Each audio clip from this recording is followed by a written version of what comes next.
Във връзка с последния клип, който съм качил за изследване на червен микробиом и микробиомен паспорт, се изтъкнаха коментари, че липсва медицинска информация, основана на доказателствата. Зад мен ще ви излезне статия, публикувана 2022 година от Китайската академия на медицинските науки и Медицински колеж на Пекински съюз, която е описано, че високото съдържание на бактериите от род Prevotella в чревния микробиом, заедно с диета с прекомерно съдържание на фибри, довежда до свръхпроизводство на органични киселини, включително фумарат, сукцинат и късоверижни масни киселини,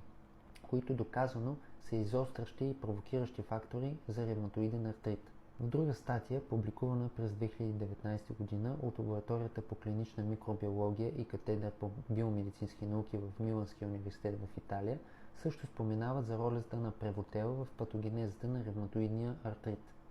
Статия, публикувана 2019 година от изследователския център на микробиота от частен медицински университет Чангчунг в Тайланд,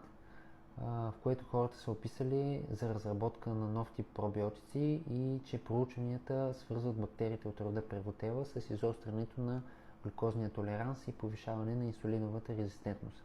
както споменаваме в предишния ми клип за ползите от изследването на микробиомен паспорт. Преди да кача информация, която предоставям на вас в TikTok или друга платформа, я проверявам не само на хартиен носител, но и от медицински сайтове и списания, чието статии с импакт фактор.